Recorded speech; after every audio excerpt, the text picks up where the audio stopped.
raha amboy malaza tsy hitapopoka hatramin'izao ny valin'ny fitiliana hoy Mamany Nombany.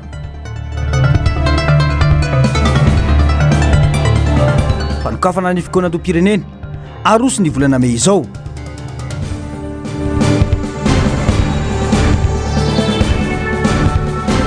Fiainam-pirenena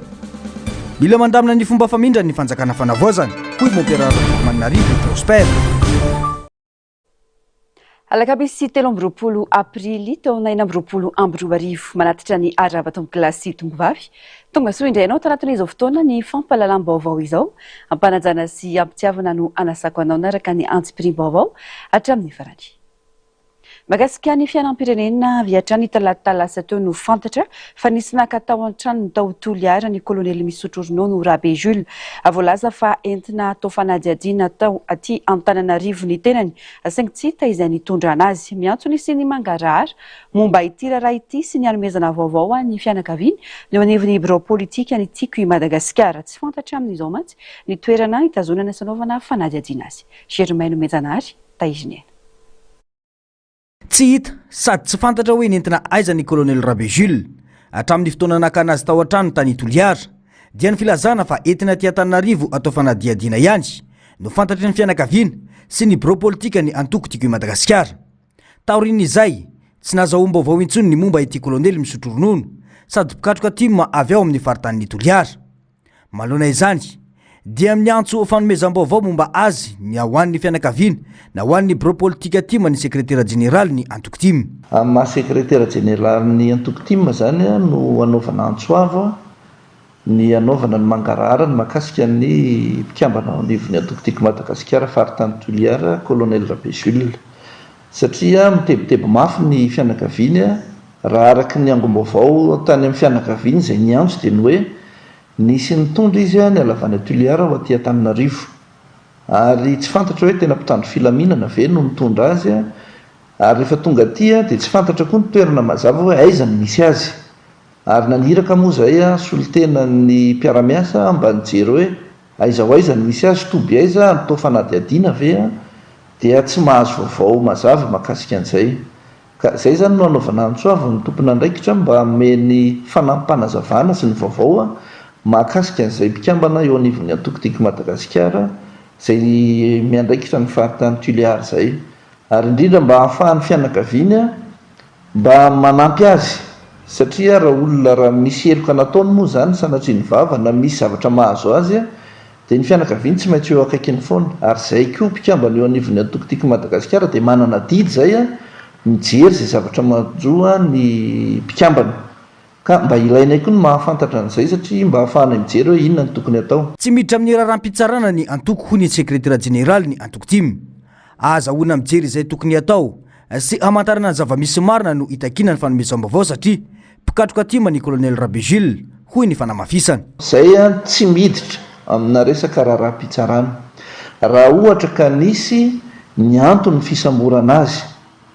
dia inona fa mety nisy zay anton'izay matoa izy nisamborana raha mpitandro filaminana ninaka azy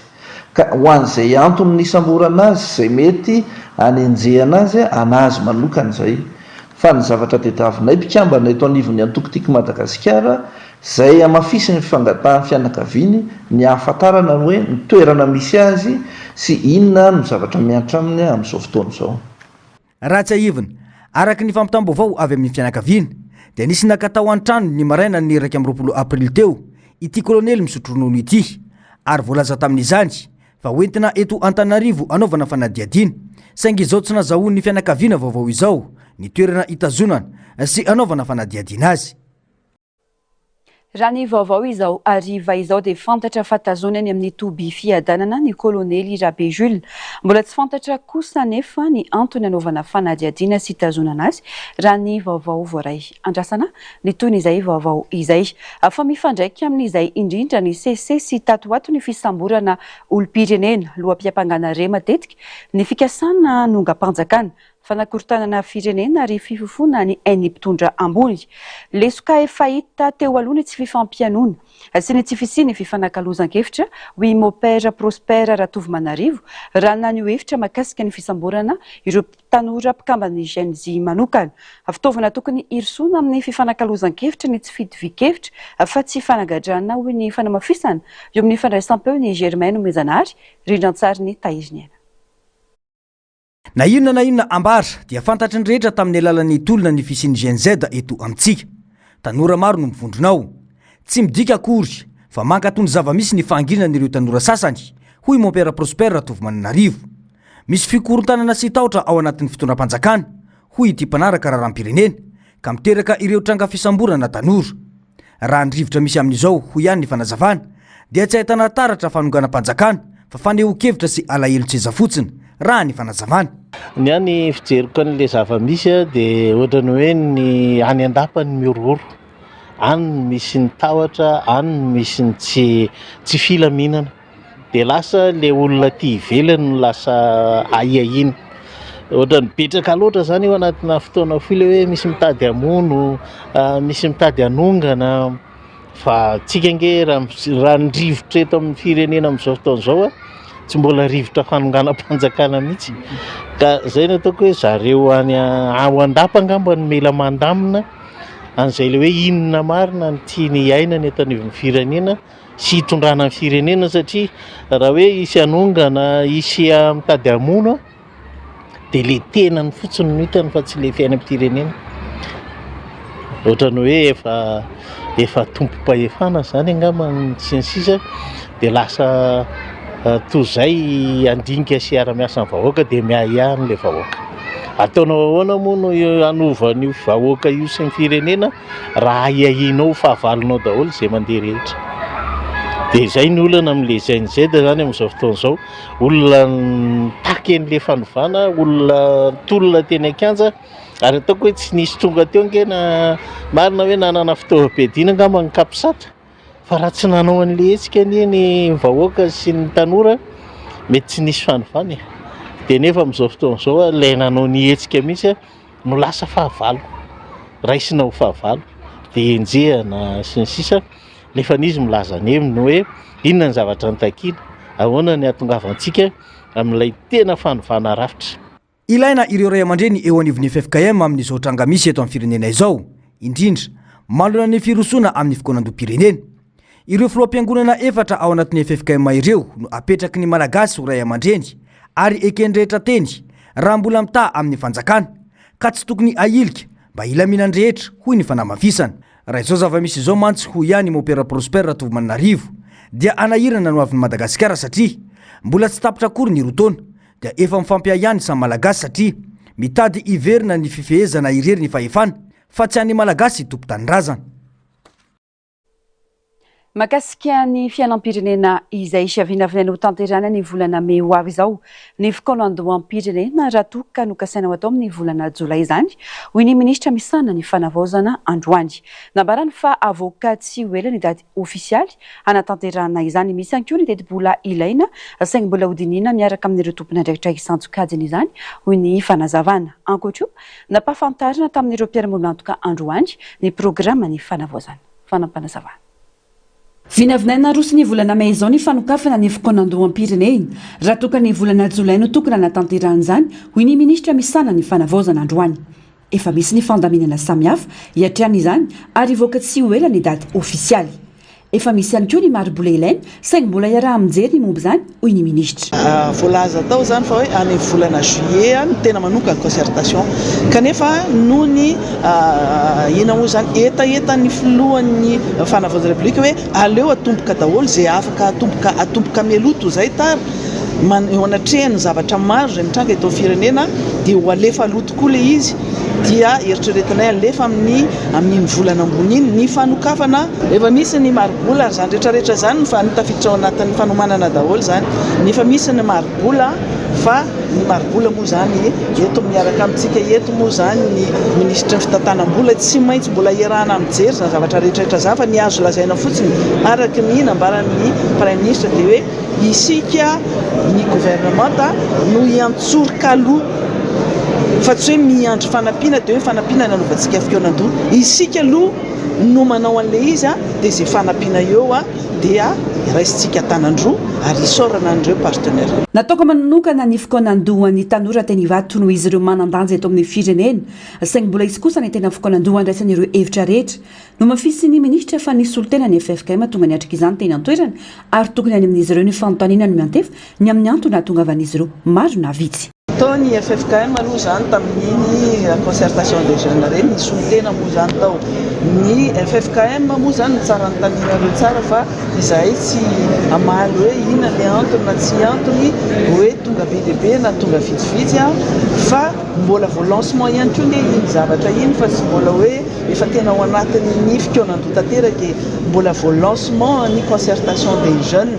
tafiditra ao anatin'ny pré-concertation anaovana an'le tena fikonan-doha izay anomboka tsy ho ela hoy aho zay anomboka any amin'ny fokotany fa niraisina manokana ny tanora no ny antony manokana dia nanaovana concertation manokana to reny satria araka ny voalaza ny anatin'ny programme général de politique générale de l'État dia nambaran'ny filohan'ny fanavaozana ny république fa ny tanora dia misoratany amin'ny teny lakotsiny amin'ny teny français fer de lance de changement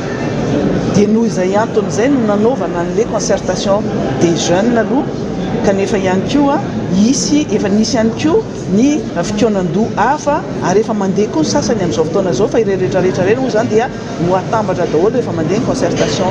régionale izay ampidirana n'ireny efa nanao rehetrarehetra reny. Nampahafantarina tamin'ireo mpiara-momby antoka raisam-pirenena androany ny programa ny fanavaozana toy ny Tetiandro, ny Paikady ary ny Vinavoarakitra ao anatiny. Fionana izay nanaovan'ny fanjakana antso no anan'ireo mpiara-momby antoka ny fandaranasa ny fanavaozana.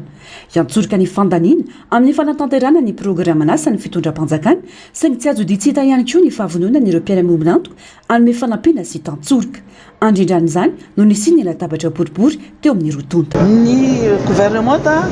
dia iantsoroka ny fandaniana amin'izany fanatanterahana amin'ny programme de fondation zany.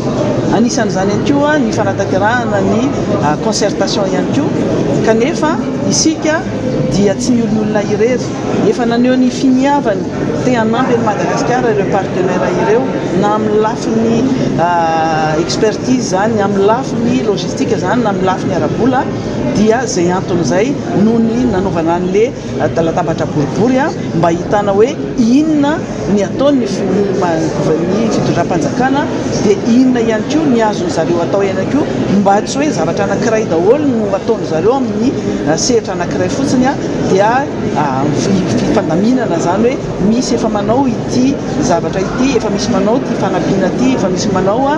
ity fanofanana ty ohatra dia torak'izany ihany koa ny gouvernement ihany koa zany tonga dia malala hoe ataony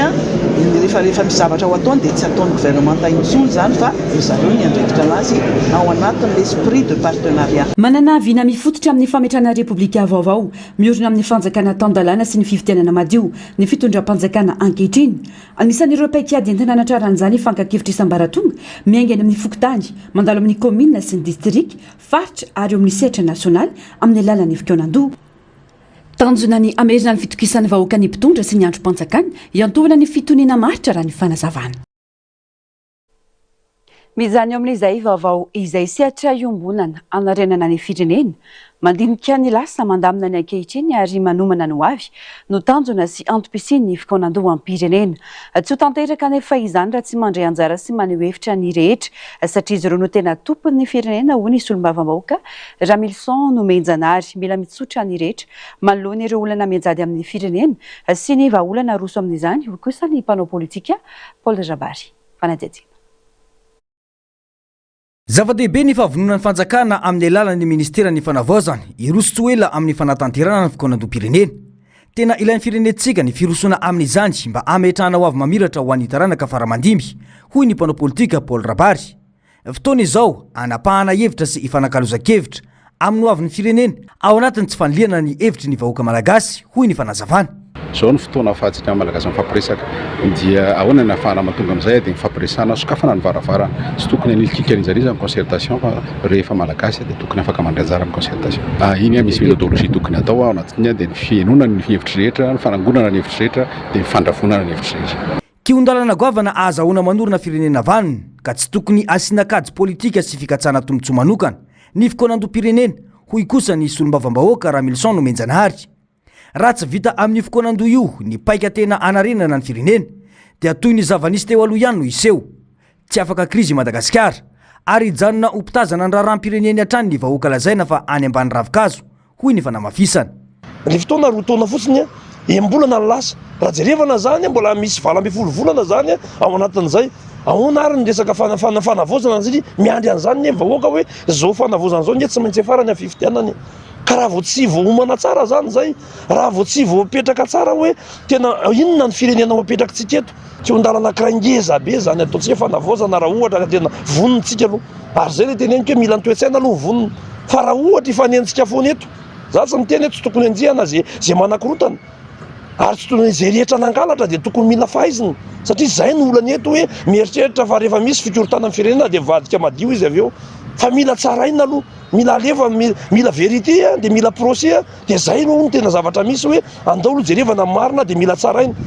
dia zay no ilana hoe tena ilana fampiresahana mila mahay fampiena aloha tsika mila mahay mijery ny tombontsoa iombonana ao anatin'le tanindrazana satria firenena raha manana ty Madagasikara ty ka raha ohatra ka mbola metraka hoe ny fitiavan-tena mety amiko no ataoko eto metimety amin'ny ekipako metimety amin'ny lokoko sy ny fanomanako fifidianana dia za miteny fa sokona raha vavy leo maly any io dia veriny ety any ny krizy. Tsy safidy intsony fa adidiny mampiray feno malagasy rehetra mandritra ny fikonan-doha-pirenena ka izany no mazava-dehibe azy raha ny faneho-kevitra trany. Ny fikonan-doha-pirenena no lakile ny fanarenana sy fanorenana ho avy ombonana. Raha atao ampahitsiana sy ampitokisana izany dia ho fiandohan'ny tena fanovana fa raha sanatrila sa fitaovana politika indray dia iverina ho tantara ratsy efa niainana ihany. Miankina amin'ny safidy raisina amin'io ny ho avin'ny Madagasikara ho ihany ny faneho-kevitra. Hatramin'ny nahazoan'i Madagasikara ny fahaleovantena dia nandalo dingana maro sy rafitra maro samihafa nisy fitantanana ny firenena matetika nateraky ny krizy politika sy ny etaetan'ny vahoaka hanatsarana ny fitantanana sy ny rafitra misy ny fiovanana nisy teto fotoana izao andinihana tsara ny fanapahan-kevitra tokony ho raisina amin'ny rafitra hitondrana ny firenena ho ny solombavam-bahoaka no Menjanahary Ramilson na Emily fanadihadiana eo amin'ny sariny tahiriny. Ny taona 2000 nandritra ny fitondran'ny Didier Ratsiraka dia nampidirina ny rafitra faritany Zakatena na ny province autonome. Faritany enina no nomena fahefana lehibe kokoa amin'ny fitantanana ny raharaha amin'ny faritra. Tsy tokony asiana ady-hevitra be noho izany ny fiverenana amin'io rafitra io. Efa hita koa ny vokatra nateraky ny fanjakana tokana. Misy fitsinjaram-pahefana tamin'ny fiandohan'ny taona 2000 ka hatramin'ny taona 2020 na nisorana ny rafitra faritany Zakatena ka nosoloina rafitra faritra na ny région ao anatin'ny fanjakana tokana. Raha vonina ny tena ametraka fitinjaram-pahefana tena izy ny mpitondra voafidy aorian'ny fikonan-doha-pirenena fa tsy ampivangongo fahefana dia azo antoka ny fandrosoan'i Madagasikara hoy ny fanazavana. Province autonome na faritany Zakatena nataony tamin'ny andron'ny président Ratsiraka zany rehetra zany efa nandeha teto amin'ny firenena maninona liziny tsy nandeha za maninona misy fay zany tao nisy antsana zany tao sy nampandehan zany rehetra zany mena fahefana tany anivon'ny faritany fa io tsika miverina amin'le état unitaire anankiray ihany ao anatin'izay hoe tena firenena anankiray Madagasikara ary za manoka raha nanontaniana dia za aleo mijanona amin'io firenena anankiray fa natao fonjanahary natao nosy Madagasikara dia aleo hipetraka amin'izay hoe tena firenena malagasy dia manana an'izay fiandriana anankiray izay satria ny olana ao anatin'io dia zao lasa hiteraka zavatra be dia be ataontsika hoe malagasy efa somary efa mifangaro ny malagasy nefa tsika metraka zavatra mety samy raha zany état fédéral zany raha mijery firenena hafa ange ny firenena efa miparitadritaka ny natao état fédéral fa tsy firenena anankiray no vakiny ka zany rehetra zany mitenenako hoe tsy mahasoa raha za zany ny hevitra hoa fa ny hevitra io terabary amin'ny vahoaka malagasy manapa-kevitra farany fa ny zavatra misy dia hoe andao hiverenana le ady-hevitra hoe inona ny zavatra misy tokony mahatsara nyty firenena ity satria raha ijanona amina ataontsika hoe ny filohan'ny république zany na président ny république dia mipetraka ho symbole ny Madagasikara fa ny rafitra rehetra kokoa ato anatiny dia tena omena fahefana ary zay le angatana hoe tena décentralisation effective zany hoe rehetrarehetra zany décentralisé na fitantanana io na vola io na fanapahan-kevitra io na mety ho rehetrarehetra dia tena mapetraka amin'izay ary anjaran'ny gouvernement central zany ny coordination manao resaka évaluation manao tombana sy mijery ny encadrement rehetrarehetra ny fampifanana mety ho fijerena mba tsy handeha araka ny tokony ho izy satria tsy manana fahalalana makasika an'izany tsy ny anivon'ny commune mety any ny tahotra nge ao anatin'le izy ahoana raha tonga any io dia tsy hay mampiasa fa anjarany hoe anjaran'ireo totsika hoe tompona rahitra ty ambony zany mandeha mijery an'izay fampiasana n'izay vola sy ny fanapahan-kevitra zay. Ny vahoaka malagasy ihany no tompony fanapahan-kevitra farany amin'ny rafitra tiana hitondrana ny firenena hoy ity solombavam-bahoaka ity. Mila fitandremana nefa ny fandraisana fanapahan-kevitra mba tsy ahadiso intsony ny lalaka izoran'ny firenena ka vao maika hitondrany malagasy any anatin'ny fisaraham-bazana sy tsy firaisan-kina ho an'ny tanindrazana ary fihavana ara-sosialy sy isam-paritra. Makasika ny raharaha Ambohimalaza herintaona latsaka tsy aorian'ny fatiolana ny kararana nandritra ny fankalazana ny fitsingerenantaona tovovavy iray teny Ambohimalaza mbola tsy fantatra ny zava-misy marina. Mihazoazo ny fanatanterana ny fanadiadiana hoe mamanombana sy onja tanora roa maty tamin'ireny fotoana ireny. Misy marina toa inina takomana mikasika ny raharaha iny hoy ny fanamafisana iterany mpianakaviana ity izay manao antso ny anafangalana ny fitsarana makasika ireo voaroy Narcisse Karazafy. Tsy angina fa hitaka ny famohanany marina ho hiatrany mamanombana sy ontsa mandona ny raharaha Ambohimalaza nambara ny fanisy ny santionana volo ho rora nalaina tamin'ireo ankizy maromaro narary tamin'ny volana Aogositra 2024 na tamin'ireo efa sitrana na ireo mbola narary tamin'izany fotoan'izany ary ireo olona nilaza ho nanampy tamin'ny fikarakarana no nangataka ireo santionana ireo ary nalefa tany Frantsa nanaovana fitiliana efa ho herintaona teoriana mbola tsy nisy valiny mazava ny voaka momba ireo fitiliana natao ary hatreto tsy tapopoka ny valin'izany hoy mamanombana sy onja. Zava-dehibe ny fahafantarana ny marina satria ain'olona ampony ny malo no latsaka ary tsy voafetra tamin'ireo 430 nambara tamin'ny fomba ofisialy ny isan'ny maty fa nananika 500 tany ho any saingy tsy nisy nasantaraina ireo fianakavian'ireo maty sasany ho hiatran'ny fanazavana. Zafaiko foana hoe tamin'ny fotoana na fatenireny ankizy ireny tamin'ny voalohany indrindra dia nisany singa isan-karazany nalaina tamin'ny ankizy maty maro ary tsy minombana rery na ionja rery fa ankizy betsaka nangalana le izy nalefa tany ivelany tamin'izay fotoana izay satria nisy nilaza nanampy anay ireo olona tany ivelany tamin'ny fotoanandro hoe alaivy ny zavatra ohatran'izao ataontsika analizy aty ivelany dia io zany le zavatra takiko foana hoe aiza zany le valin'io analizy natao tamin'izany fotoana io hoe nalaina le volo nalaina le singa vitsivitsy tamin'ny olona tadiavina le hoe amin'iza alaina le amin'ilay ankizy mbola sitrana alefa tany Fransa averiko ihany le hoe tany Fransa le analizy natao tamin'izany fotoana dia io zany le teneniko hoe aiza le valin'le satria mino fa raha izany tokony hoe mba nisy marina hita ihany tao anatiny na dia ao amin'ny ampahany ary fa tsy hoe izy rehetra. Tsikaritra fa ny atony fanadiadiana makasika ity raharaha ity amin'izao fotoana ho ihany rarin-dravoavy Maria manoloana izany manao antso amin'ny tompona andraikitra ny tenany mba hanohizana sy hanamafisana ny fanadiadiana ary hamoahana ny marina nambarana ny fa misy olona ao anatin'ny fitondrana izay nanaraka akaiky ity raharaha ity ka izay no antony hanaovany antso mba hijerena akaiky sy handraisana fepetra entitra sy mazava. Toy misy fotoana ny toy le fanadiadiana ary miantso ry zareo hoe miantso ny olona izay mbola tsy vita fanadiadiana dia manao kosa aloha izy hoe toy le fanadiadiana fa amin'izao fotoana izao hita kosa nefa ny hoe mijanona indray le izy tsisy ohatrany hoe tsy misy tohany hoe ahoana efa ho herintaona ihany tsika ty ariana nefa raha oharina amin'ny zava-misy hoe averiko foana fa olona 500 mahery maty tao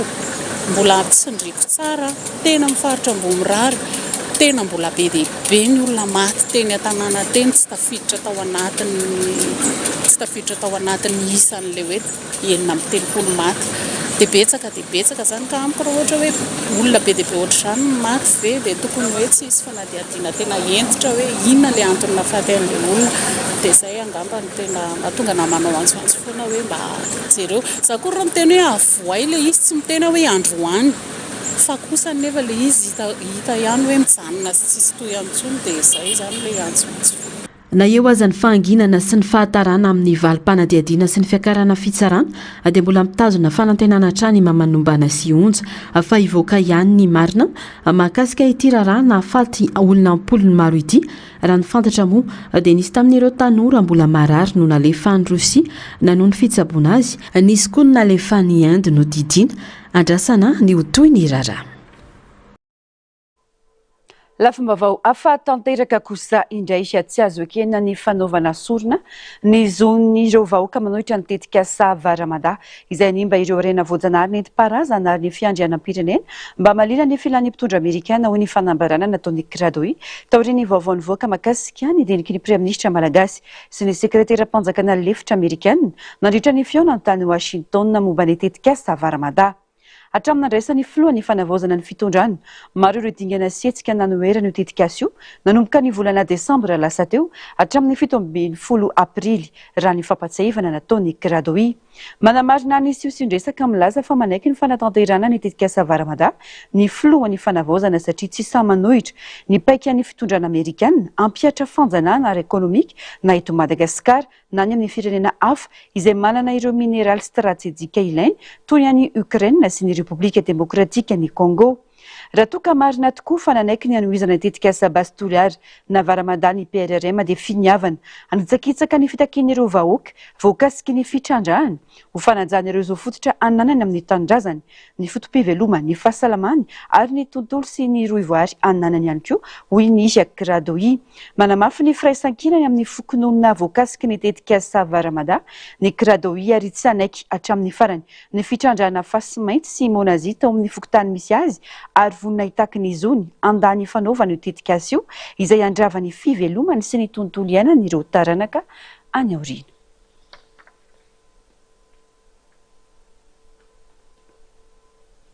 Fa mitombo isa ny orinasa niforona teto Analamanga tato anatin'ny 20 taona farany ary ireo teratany malagasy no manana tambony amin'ny famoronana orinasa fanampigoavana milatrena kosa nefa ny kolikoly sy ny tsy famarina toerany rafitra politika izay matetika misy fikorontanana eto amin'ny firenena ary lasa sakana amin'ny fandraharana sy ny famoronana sara ny fanazavana no meny tompon'andraikitra eo anivon'ny UDBM. Narcisse Karazafy sy ny Artanjona no mitatitra amintsika ny antsipirim-baovao. Mahatratra 7,700 sy 4,400 ny ireo orinasa niforona teo anelanela ny taona 5,4 hatramin'ny 5,20 teto amin'ny faritra Analamanga ny agribusiness no mitana ny laharana voalohany amin'ireo orinasa satria tafiakatra 2,30 na 7,700 amin'ireo orinasa nisokatra dia pandraharaha amin'ny sehatra io avokoa ny fizahantany no laharana faharoa izay nahatratra 7,500 na 4,700 ny malagasy no maro anisa amin'ireo mpamorona orinasa mitombo hatrany araka izany ny fahavononan'ny malagasy roso amin'ny fandraharana manaraka azy ny teratany sinoa ary fahatelo ny karana miara-miasa mivantana amin'ny sampandraharaha misahana ny etra na ny DGI ny EDBM amin'ny fanaraha-maso sy fandrindrana ireo orinasa ireo ary indrindra ahafahan'ny fanjakana manara-maso akaiky ny fivoarana ireo orinasa. Dia hitantsika eo zany fa prédominant anatin'ny secteur des services. Dia hitantsika eo ihany koa zany fa ny secteur-ny secondaire dia mbola anisany tena eto moa monsieur le président si mi-confirmer na infirmer ny situation réelle fa anisany mbola tena tao anatin'izay 20 taona zay dia tena vitsy ny investissement ao anatin'ny sehatry ny secondaire zany mbola misy ezaka lehibe ny dikan'izay ao anatin'ny nisany. Ankoatran'izay ihany koa zany dia hitantsika misorotra ato fa ny resaka numérique anisany manana ny lanjany m'émerger en tant que secteur d'intérêt eto Madagascar. Ny tiana tsindrina ao anatin'ilay top 8 des secteurs ciblés ny ezahanay zany izy io efa ny rapprochena amin'ny nomenclature-ny stat mba ahafahana avy hatrany zany manao le rapprochement de données ny resahako teo. Anisan'ny vina ny fanamorana ny fifandraisana eo amin'ny sehatra tsy miankina sy ny fitondram-panjakana indrindra amin'ny lafiny fampiasam-bola mbola lavitra nefa ny lalana satria miankina amin'ny fitantanana ara-bola sy ny fanatsarana ny tontolon'ny fandraharana zany miankina betsaka amin'ny climat des affaires kosa ny fahazotoan'ny mpandraharaha mamorona orinasa ary ahitana fienany zany rehefa mandalo olana ara-politika ny firenena. Departemanta ministerialy 12 no miara-miasa eo anivon'ny EDBM ho fanamafisana ny fiara-mienta tana amin'ny fitondram-panjakana. Zany hoe ny impôt zany efa anisany ataontsika hoe administration anankiray manaraka an'ireny le obligation ny société ireny zany. Izay EDBM manokana zany dia ny anjara draikitra napetraka izay dia le hoe manao an'izay le interopérabilité amin'ny ministère zay amin'ny administration publique zay indrindra amin'ny sehatra ny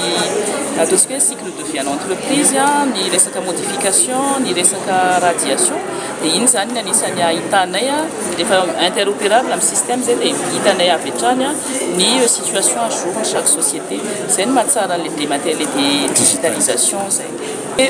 ny tanjona tena hoe chiffré mbola tsy mipetraka fa ny ezaka ataonay zany dia zay le hoe fanamorana miaraka amin'ny fitondram-panjakana sy ny sehatra tsy miankina fanamorana hatrany foana zay moa ny haintsika foana hoe ny facilitation de faire des affaires anisany hoentina manatsara an'izay le statistique na création d'entreprise zay zany. Ankalazany faharoapolo taona ny Economic Development Board of Madagascar na ny EDBM amin'ny ity taona 2024 ity aka efa natsangana ny komity manokana hikarakara izany ho mariky ny fanombohana ezaka vaovao indray sady anoizana ireo asa efa natomboka hatramin'ny foronany tamin'ny taona 2024 tafiditra ao anatin'ny politika mpanjakana raha teo ny fanamorana ny fampiasam-bola eto Madagasikara aka antenaina fa hitondra vokatra mivangana kokoa amin'ny ho avy zany. Fa maro ireo olana makasika ny tany izay mambotry sy mampikakaiky ny vahoaka malagasy manerana ny Madagasikara. Hoy ny ministra misana ny fanajariana an-tany. Aravina mandritra ny fokoanando isam-paritra ny hevitra rehetra mba ahafahana mandray fanapakevitra miaraka amana ny olana. Izay fanapakevitra raisina ka mifanaraka ny tombontsoa ny vahoaka malagasy ary manaraka ny lalàna dia tsy maintsy ho tanteraina. Izay no zava-dehibe ivotra aorian'izao fankakevitra izao. Nosokafana tamin'ny fomba ofisialy androany teny anosy ny fokoanando isam-paritra mialoha ny fokoanando am-pirenena makasika ny fananantany, ny fanajariana an-tany ary ny trano fonenana fanajadiana. Ny aiky ny amafin'ireo olona misy momba ny rarantany atao ny ady amin'ny tany lova, ny fakanankery ny fananan'olona ary hatramin'ny fanitsakitsana ny fahasandrasana, ny ministry ny fanajariana an-tany sy ny rarantany. Raha misy ny ady dia midika efa misy tsy fetezana ka mila samy miatrika izany ny rehetra hoy ny fanazavana. Fanambogoavana napetraky ny ministry ny anapotika tanteraka ny resaka fandrobana na fangalarana tany nandritra ny fanokafana ny fokoanando isam-paritra mety sehatra ity. Teboka telo lehibe no ifantohana mandritra ny fionana, voalohany ny fitantanana ny rarantany sy ny fanajariana an-tany izay mandinika ny fandaminana ny faritra ny tanan-dehibe ary ny fanomanana ny tetikasa fampandrosoana. Ny faharoa dia ny trano fonenana sy ny asa fanorenana ho sehatra stratégique anatsarana ny fepetrana ny mponina sy andrindrana ny fivoarana tanàna ary fatelo mifandray mivantana amin'ny fahazoana tany anisan'izany fomba fanomezana sy fampiasana azy. Fankakevitra avy amin'ny olona tsiraray no antony anaovana ny fokoanando na dia efa nisy aza ny lalàna sy ny rafitra mipetraka mikasika ny rarantany ka zava-dehibe ny fankakevitra mialoha ny fandravonana izany mba andraisana miaraka ny fanapahan-kevitra. Amin'ny ankapobeny zany fankakevitra avy amin'ny olona tsirairay no antony nanaovantsika an'izao asy izao. Marina fa efa misy ny lalàna mipetraka, efa misy ny rafitra mipetraka mikasika n'izany rarantany zany, fa matombola misy ny olana ary olana efa tena lany mivaka zay manavotry ny vahoaka, zay mampikaikay ny vahoaka malagasy eraky ny Madagasikara ny resaka rarantany dia asiantsika fakan-kevitra alohany andravonantsika azy andraisantsika fanapahan-kevitra miaraka. Fanapahan-kevitra miaraka araka ny teneniko efa manana ny eritreritrinay zahay ato amin'ny fitondrana fanavaozana, indrindra fa ny ato amin'ny ministera izay tarihako. Tsy hijery afa-tsy izay tombontsoa ny vahoaka malagasy. Ampanarantsika ny lalàna zay ary avero ray mandeha zay fepetra na zay fanapahan-kevitra raisina ka mifanaraka amin'ny zavatra roa dia tombontsoa ny vahoaka malagasy ary manara-dalàna dia tsy maintsy ho tanterantsika. Zay zany ny tena ho zava-dehibe fivohitra aorian'izao fakan-kevitra zao. Ufonana ny tany colon averina amin'ny fanjakana ny tany ary hozaraina amin'ny tena mampiasa azy ho ihany ministry ny fananantany sy ny fijarana ny tany nandritra ity atrikasa paritra ity. efa natolotra eny anivon'ny anteny meram-pirenena ny volavolan-dalàna efa hiakatra ny anivon'ny gouvernement ary antenaina ho lany tsy ho ela raha ny fanazavana ary tsaro andro mo ity fokoanando isamparitra ity izay nosokafana teny anosy ankoatrany eto amin'ny faritra Nalamanga natanteraka ny atrikasaparitra momba ny fanajariana ny tany sy ny fizakatany ihany koa ny faritra Aloatra Mangoro ato anatin'ny roa andro. Anisan'ny mitana lalana voalohany amin'ny raraina ny oviny fitsarana ny ady tany raha ny fanadihadiana nataony mpanao gazety ny Randrianarivony MBS Ambatondrazaka. Androany alakamisy 13 aprily sy rampitso zoma 14 aprily no anatosanina ny atrikasa fankakevitra momba ny fanajariana-tany sy ny fizakan-tany ato amin'ny renivohitry ny faritra Aloatra Mangoro.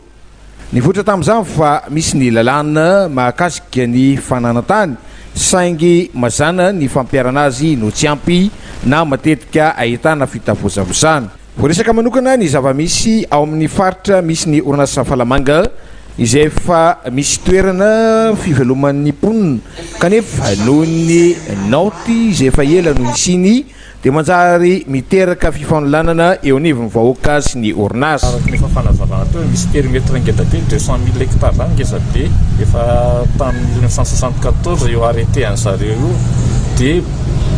périmètre izy dia zay ao anatin'io périmètre io na leny teniko teo na la loasa na tanety efa misy tanànan'olona fiangonana na fianarana dia raha mikarakara mangataka an'ireny toeran'ireny olona dia tsy mahazo tsy avelan'ny Fanalamanga fa zay zany efa name proposition izy teo hoe hiaraka hidina dia rehefa hita izy hoe tokony tombotsoan'ilay vahoaka dia tsy hametraka olana intsony ny Fanalamanga fa solotena Fanalamanga moa le teny fa dia mino fa matozina le fantatio dia efa ny solotena ny lehibe mifaritra Aloatra Mangoro tamin'izao atrikasa zao ny talemisana ny fampandrosoana ara ekonomika ny faritra Aloatra Mangoro izay mametraka ho zava-dehibe ny tontolony izay resaka fananantany izay. Ampitso Zoma dia ireo tanora no andrandraina hitondra ny fomba fijeriny ny makasika izay fanajariana ny tany atao anivon'ny faritra izay. Antenaina fa hitondra fampandrosoana aingana ho an'ny faritra Aloatra Mangoro izao dinika fakan-kevitra izao raha tantika ireo tolo-kevitra voavolavola avy ety an-toerana tokoa no iverina fa ekena sy ampiarina eo anivon'ny fitondram-panjakana. Fa zava-dehibe anaty fampandrosoana ny komina iray ny fampiakarana ny tany Fandoavaketra. Eritaona sy roa volana taoriana nandraisan'ny fitantanana ny komina Ambohitrolo-Mahitsy dia nahitana fiakarana ny 200 ny tany Fandoavaketra amin'ny ben'ny tanàna ao an-toerana Tatobavao ny Narcisse Karazafy sy ny Aritanjona. Fanamby lehibe ho an'ny komuna ambanivohitra Ambohitrolo-Mahitsy ny fananganana foto-drafitrasa sagoavana ho fanohanana sy fampandrosoana eny fotony azahoana manatanteraka izany dia nao mafisina sy natsaraina ny Fandoavaketra ka nahitana vokatra mivaingana niakatra hatramin'ny 20% ny tany Fandoavaketra ao an-toerana eo amin'izay lafiny etra manokana izay dia toy ny etra tany sy ny etra trano ny IFP sy ny IFPB dia nampiarina ny torolalana na ny kanevana lefa ny ministera tompon'andraikitra ka io no arahana amin'izao fotoan'izao na izany azanefa mbola hita fa sakana tsy fampy ny fanentanana amin'ny mponina atao asa manokana amin'izao fotoan'izao ny fampafantarana ny fanentanana ireo olom-pirenena amin'ny Fandoavaketra. Amin'izao zany komuna dia mieritreritra natateraka foto-drafitrasa efatra lehibe amin'ity taona ity ary tamin'ireo taona efa nisy ny vita. Ny resaka etra moa rehefa midina ifotony eny tany eny ny komina sy ny mpiara-miasa dia manentana an'ireo vahoaka ampandohetra satria ny etra alohan'izy ireo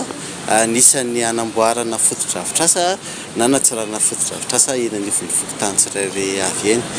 ary maro ireo resy lahatra ka tamin'ny taona 2024 dia niakatra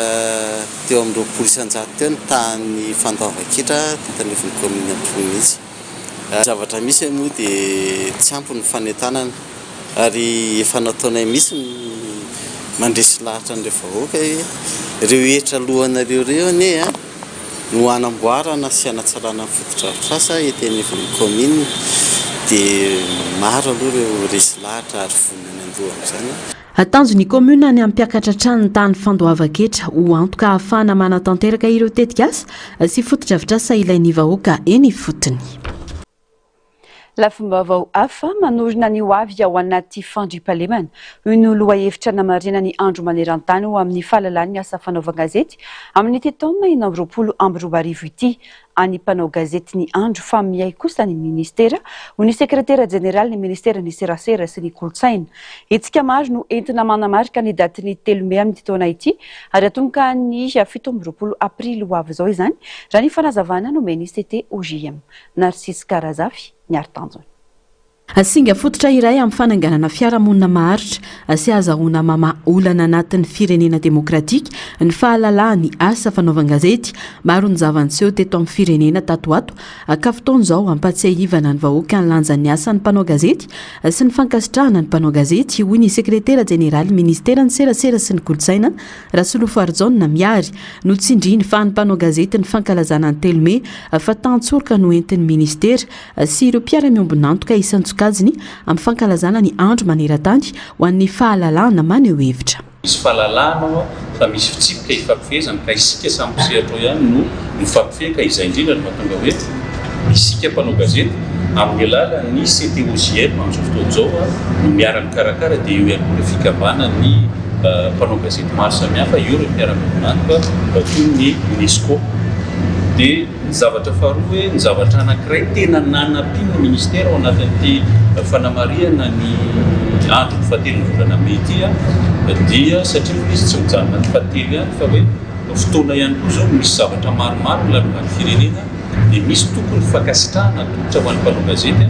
dia amin'ny fahatelo volana Mey dia nisy atao hoe antso natao tamin'ny mpanao gazety rehetrarehetra izay nafepetra hoe mba misy maro mpankasitrahana maro boninahitra tokotra. Lohahevitra nasionaly entina mankalaza ny 3 Mey amin'ny ity taona 2024 ity dia ny hoe manorina ny ho avy ao anaty fandriam-pahalemana izay manasongadina ny andraikitry ny haino vakijery amin'ny fanamafisana ny fitoniana sy ny fifampiresana eo anivon'ny fiarahamonina. Etsika maro araka izany no anamariana ny fankalazana ka ny 17 Aprily no sokafana amin'ny fomba ofisialy ny fankalazana ny Andro Maneran-tany ho amin'ny fahalalahana maneho hevitra ao amin'ny Avorianosy itoy ny 7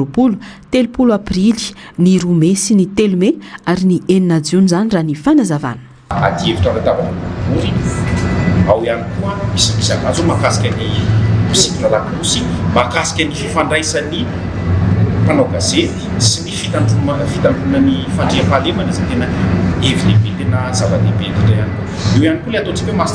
masterclass dia ataontsika hoe fampizarana fampianarana fanomezana fitaovana ho an'ireo mpianatra université mba ahafahan'ireo mpianatra université ireo izy koa manana ilay fahafahana miady amin'ny vaovao ninina ny disolo na ny désinformation. Eo ihany koa an'ireo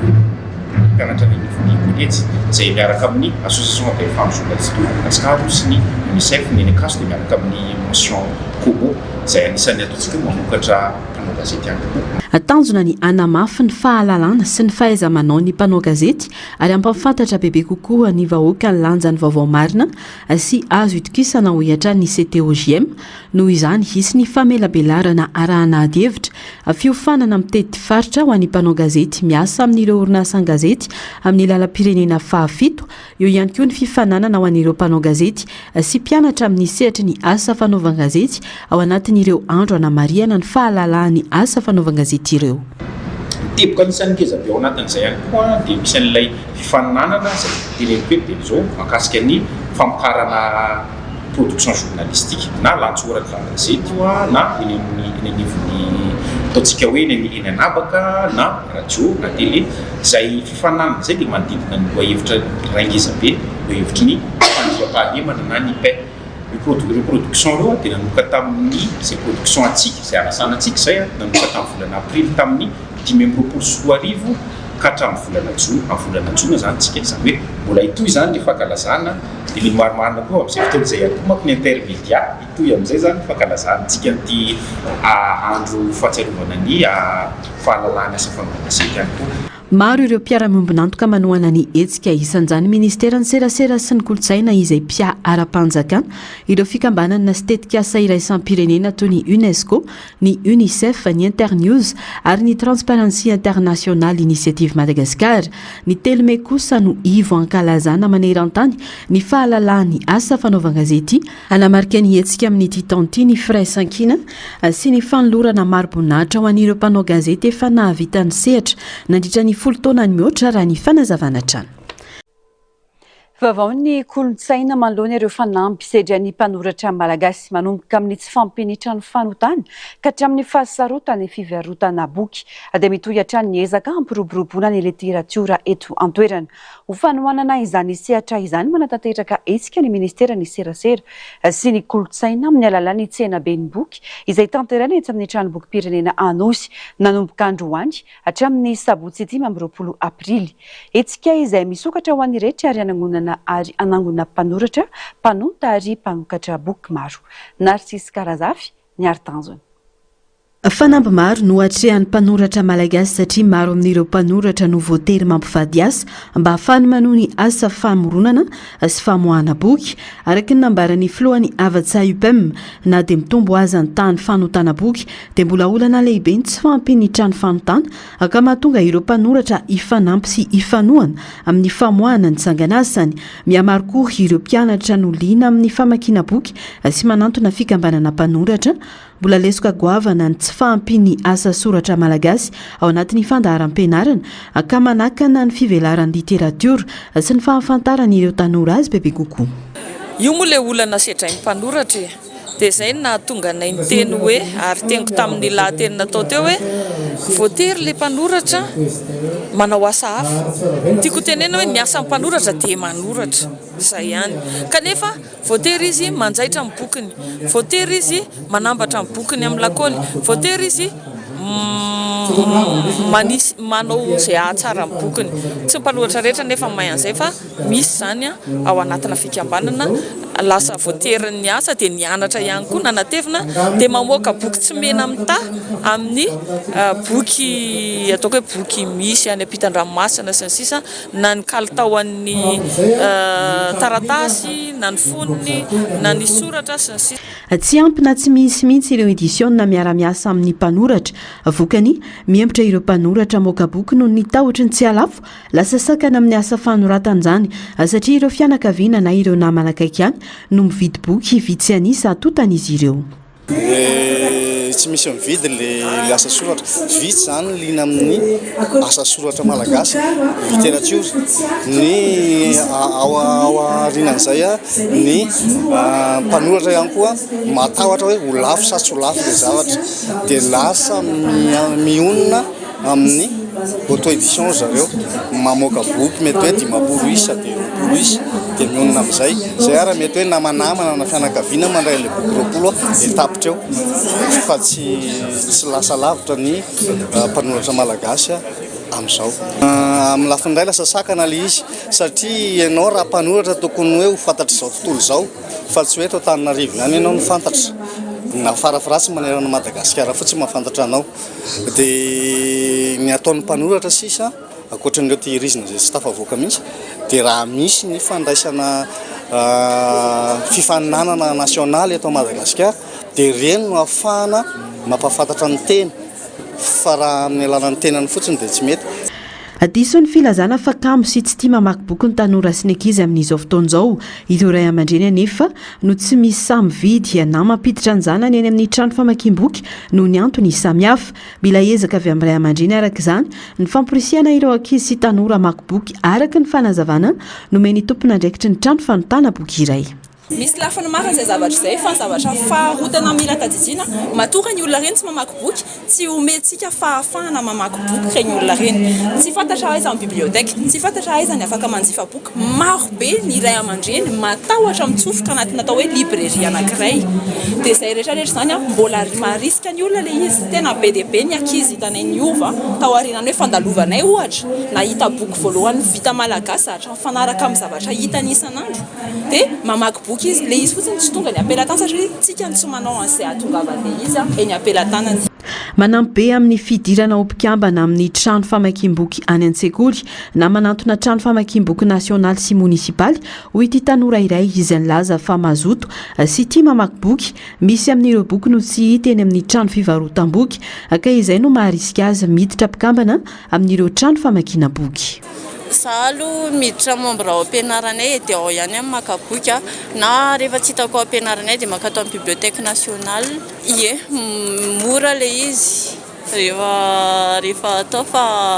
raha ohatra hoe hitady any amin'ny librairie no somary sarotsarotra raha mifarany rava indrindra zao dia herinandro dia mifarany fohy roa andro zany son efa misy konko nefa fotoana dia arakaraka ny fandaharam-potoana ihany konko nefa.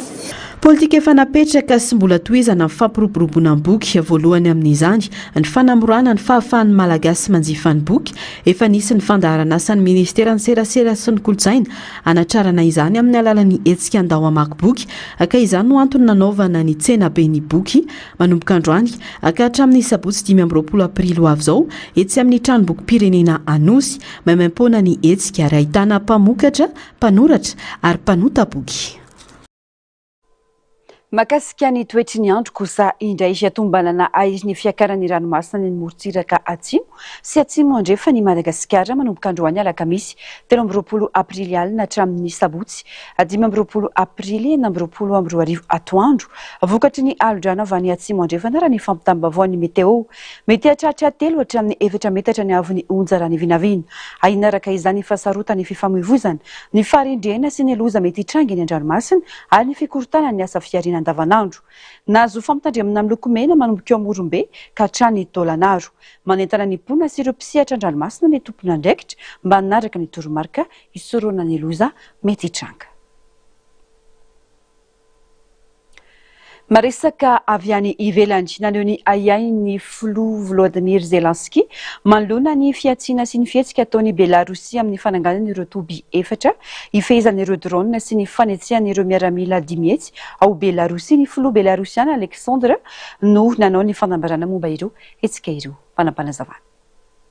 Miandry sy manantena ny Europeana hanatevina ny hery Ukrainiana ny filoha Volodymyr Zelensky ao anatin'izany rehetra izany anefa avelona ihany ny tena ny manoloanareo fihetsika Belarosia araka nambarany filoha Belarosiana Alexandre Lukashenko eo ny fananganana toby 4 ifehezana ireo drone sy ny fanesehana ireo vata-miaramila Belorosiana 10 mihetsy mampasiahy ny fifandonany ady teo amin'ny Rosia sy Ukraine tamin'ny taona 2024 izao fihetsika Belarosia izao ho ireo manam-pahefana Ukrainiana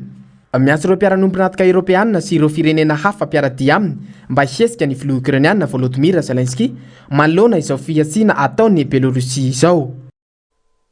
Fa mety andefa mpitsoponena na Afgana arivo mahery alokaloka any amin'ny Republika Demokratika ny Congo i Etats-Unis nisy ny fionan'ny filoha rotonta nandiniana momba ity fifitramonina ity fanadihadiana.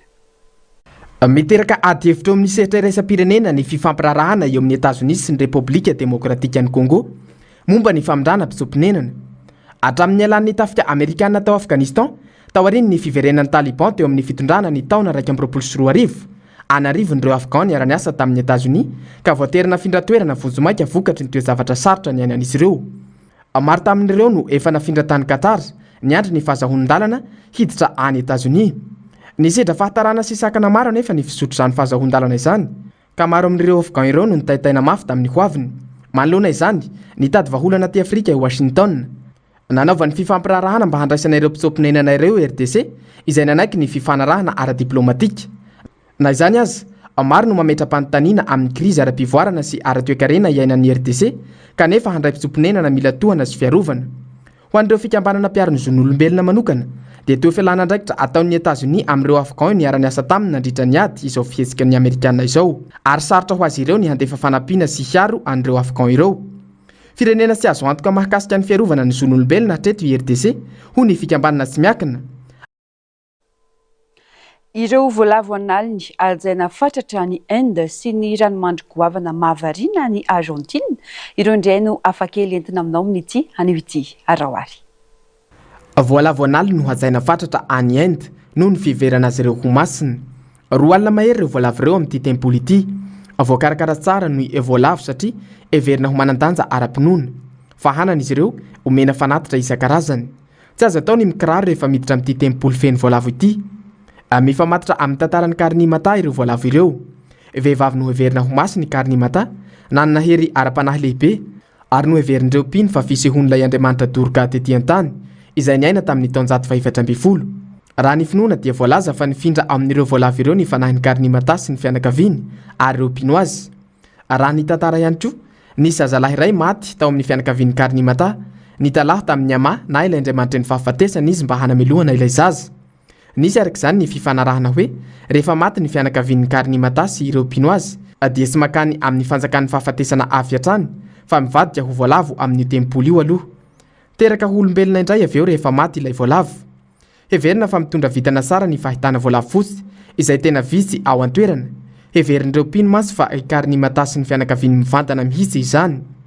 misy ihany koa ireo mihinana ny sisan'ireo voalavo ireo izay heverina fa tena sakafo feny fitahina dia ny vaovao hafakely ny tombokilasy sy tombokivavy nentina manakatona ny fampalalam-baovao tamin'ity alakamisy ity angasana fenanao nanaraka izany hatramin'ny farany ary mametraka ny veloma mandra-pitafa rampitso amin'ny ora mahazatra indray veloma tompoko